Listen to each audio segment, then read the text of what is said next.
God made you that way. What way?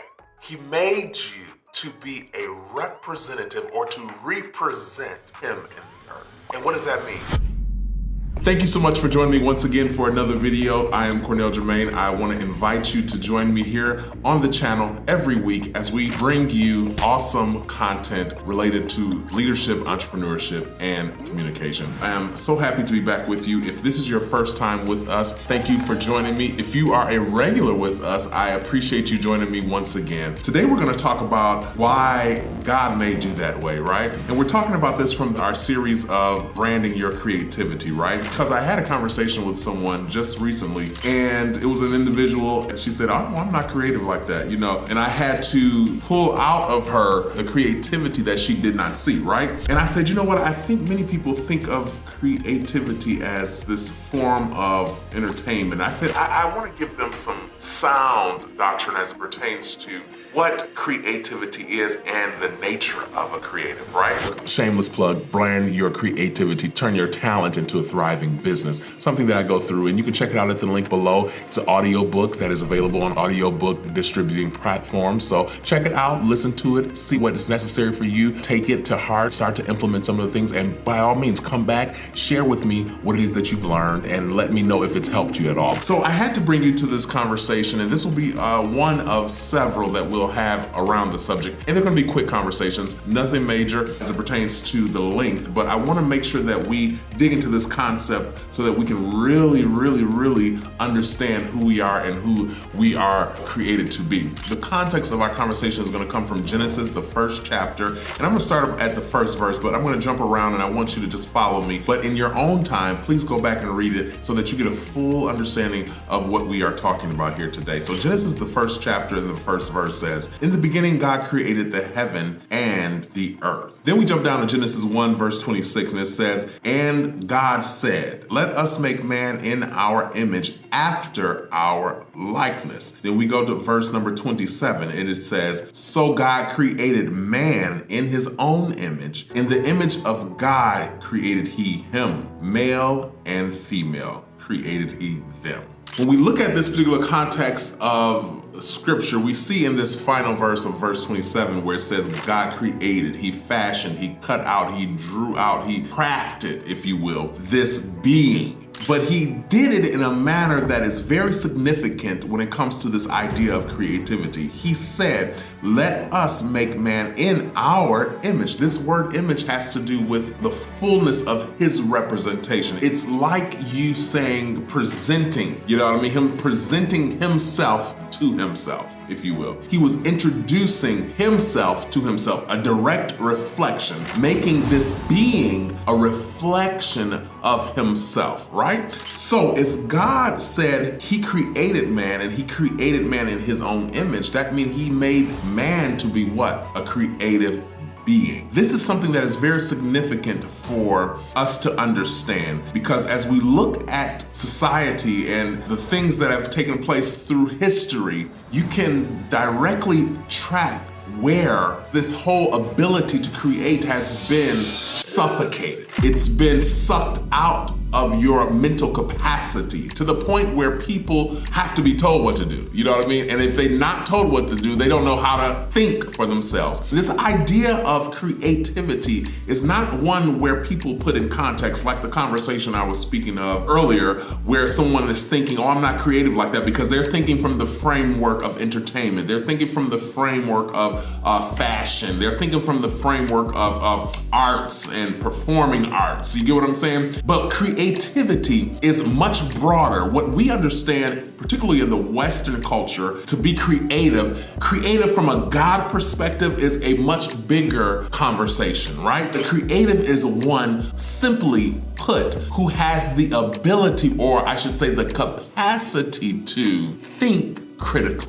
Understand what real creativity is when it comes to the God idea. It does encompass the things that we identify as fashion, graphic design, hairstyling, makeup artists, food styling, all the things that we look at as creative things or creative professions. They're inclusive, right? But it's not exclusive to those things. And really, when you really dig deep down into what God has to say about this particular subject matter, we understand that it goes far beyond just art form. Right? It goes far beyond art form. When we look at the nature of a creative, we're looking at the inherent character. So when we're talking about the inherent character of a creative, we're talking about a divine nature. And this is what I want you to understand, because when you understand that your creative ability or your ability to think critically is not just something that you do because you're inspired. It's something that you do because you're made that way. And if you make the decision to lean into, right, and take hold of that ability, now you can really start to represent or formally introduce, which is what this word, when he said he made them in his image, this is what he was talking about. He made them in his image. He made them to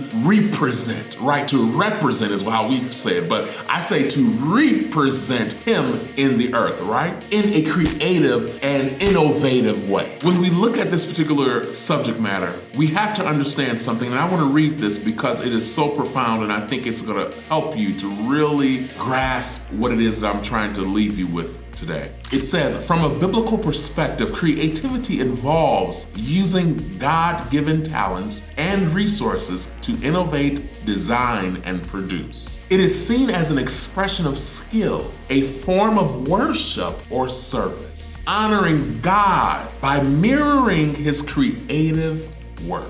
Therefore, a creative person is characterized by imagination, innovation, and the capacity. This is key. And we'll pick this word back up because when we talk about creativity, we have to deal with capacity. Because many people think they're not creative because they have not built the capacity for creativity. And that's a whole nother situation. That's a whole nother conversation that we'll have on another time. But it says imagination, innovation, and capacity to bring forth something new and valuable, grounded in the purpose and stewardship that aligns with divine intent. Let that breathe. Take that in. Did you get that? What that really is saying is your creative nature, no matter what the field. We're not talking about field of study, right? Or an industry. We're talking about just an innate, inherent ability. No matter what study, field, industry, or profession you profess. This is a God idea. And when you tap into this divine nature, you're tapping into the fullness of what he made you to be in the earth. We're gonna get more into the conversation. Listen, I don't want you to miss this series. It's only gonna be a few episodes, but I promise you it's gonna bless you, especially if you're one. And I'm gonna say if you're one that is in a particular space in life where you have been conformed and you've been doing and practicing and doing it well, but there's something that is just not fulfilling about it anymore. And you're missing something, but you can't quite put your finger on it. And you hear all these gurus talking about purpose, find your purpose, find this, find that. And it's great and necessary conversation. But if that is you, I believe this particular series is gonna open your eyes up to see life and your existence from a whole new perspective. God made you that way. What way?